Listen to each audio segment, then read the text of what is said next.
നവോത്ഥാന നായകരെ പോലെ പഠിക്കാനുള്ളതാണ് നവോത്ഥാന നായികമാരും. അതിൽ വളരെ പ്രധാനപ്പെട്ട ഒരു 4-5 പേരെ നമുക്ക് പരിചയപ്പെടാം.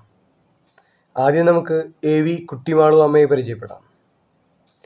സിവിൽ നിയമലംഘന പ്രസ്ഥാനത്തിൽ പങ്കെടുത്തുകൊണ്ട് 2 മാസം പ്രായമുള്ള കൈക്കുഞ്ഞിനെയും കയ്യിലേന്തി അറസ്റ്റ് വരിച്ച ധീര വനിതയാണ് AV കുട്ടിമാളു അമ്മ.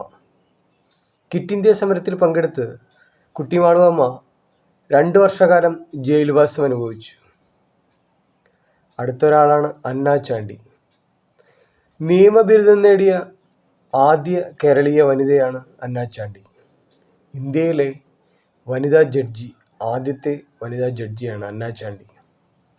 അന്ന ചാണ്ടിയുടെ ആത്മകഥയുടെ പേര് ആത്മകഥ എന്ന് തന്നെയാണ്. അടുത്ത ആളാണ് അക്കമ്മ ചെറിയാൻ. അക്കമ്മ ചെറിയാൻ്റെ ജന്മസ്ഥലം കാഞ്ഞിരപ്പള്ളിയാണ്. തിരുവിതാംകൂറിൻ്റെ ഝാൻസി റാണി എന്നറിയപ്പെടുന്ന ആളാണ് അക്കമ്മ ചെറിയാൻ. അക്കമ്മ ചെറിയാനെ തിരുവിതാംകൂറിൻ്റെ ഝാൻസി റാണി എന്ന് വിശേഷിപ്പിച്ചത് ഗാന്ധിജിയാണ്.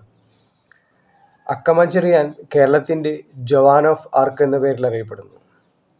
അക്കമ്മ ചെറിയാൻ്റെ ജീവചരിത്രം അഥവാ ആത്മകഥ ജീവിതം ഒരു സമരം എന്ന പേരിലാണ് അറിയപ്പെടുന്നത്.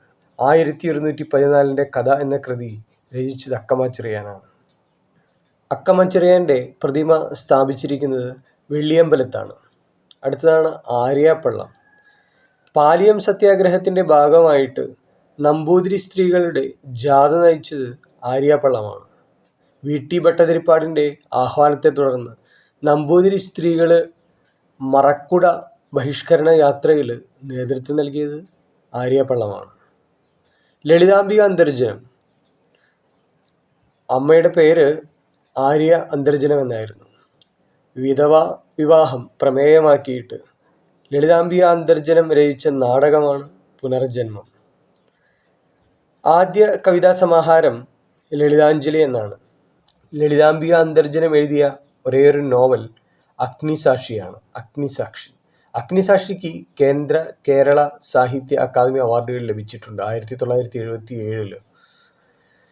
ലളിതാംബിക അന്തർജനം ആത്മകഥ എഴുതിയിട്ടുണ്ട്. ആത്മകഥയുടെ പേര് ആത്മകഥയ്ക്ക് ഒരു ആമുഖം എന്നാണ്.